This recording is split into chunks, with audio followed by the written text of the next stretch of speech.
This is Jeff Timberell, Director of the Southwest Florida Real Estate Investment Association, here to talk about real-world real estate investing Part 1. This is going to be the first video in a longer series of videos. This mirrors presentations we have been doing in the Southwest Florida REIA for the last 3 months.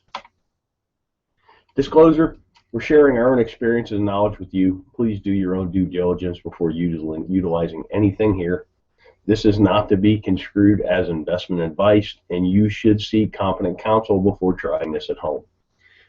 In the past 3 years, we've assisted and advised and had ownership interests in several private equity entities that employed over $14 million in capital in the Florida market, which gave us not only unique insight as to the amount of business we've done, it also gave us some great insight into how institutionalized investors employ capital. Number one key to being successful is to understand what you're there to do. In my opinion, this is the most important thing. There's so many people running around the world. There's a lot of people wanting to run around and try and do real estate investing. They take courses, they read books, they go to meetings, but they really don't know what they're there to do. They really haven't spent that critical time understanding what you're here to do, what's your mission, what's your goals. I mean, without having any goals, it's hard to achieve any goals, if that makes any sense. From our experience, the clearer the plan you have, you will be able to operate with a margin of safety. And that's the key word in this business, a margin of safety, because the ones that survive, last, and grow true wealth are the ones that don't make mistakes or make mistakes that you can recover from. Investing in real estate. Investment is the purchase of an asset or an item with the hope that it will generate income or appreciate in the future and be sold at a higher price. Keyword, the future for investing. So what does that mean? The act of committing capital to an endeavor with the expectation of obtaining an additional income and or profit. That's what investing is. Something I've learned over the years is kind of like a narrative. It's a why in the road when you're talking to somebody that's in real estate. Are they a trader or are they an investor? Investors buy and hold. They get a return from the assets they own. Traders wholesale. Traders fix and flip. Nothing wrong with it. I do it. I've done it in the past. I'm trying to do it again today. I'm doing a marketing campaign as we speak, looking for contracts to wholesale. With that said, it's two different narratives and even two different valuation processes, investor versus trader. You need to recognize the difference between the two. Basic questions for an investor. How much capital are you employing? What's your desired rate of return? When are you going to need this capital back? And then what's your risk tolerance? Those four questions are how you determine what you're there to do.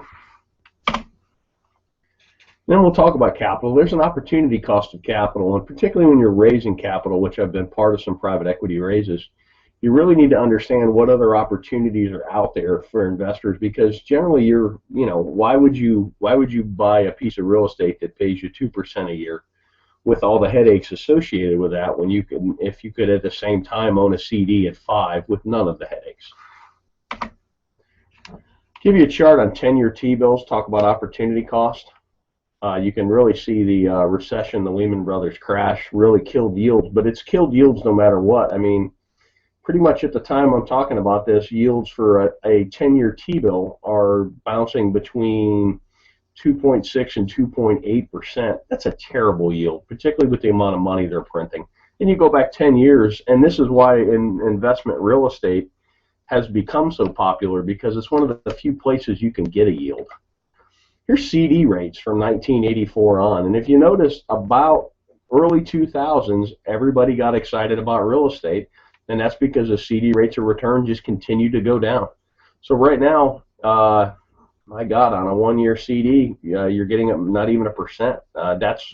That makes real estate attractive, and that's something to watch as well. As CD rates and other rates on financial instruments go up, real estate may not appear as sexy, particularly to an investor who bought in the valley and bought right and has quite a bit of gain on the table.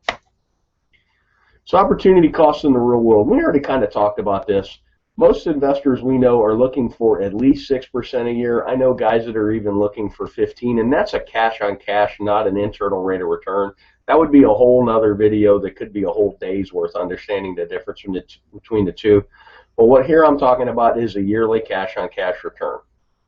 And you got to be mindful of unrealistic expectations. I've seen people that have pitched 30% returns, and I've seen investors that are looking for 30% returns.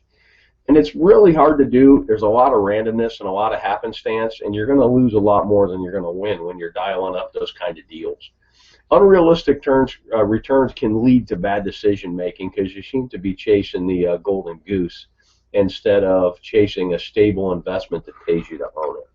Let's talk about risk tolerance. These are two great quotes by Warren Buffett. And the risk tolerance is really age dependent and your financial situation dependent as well.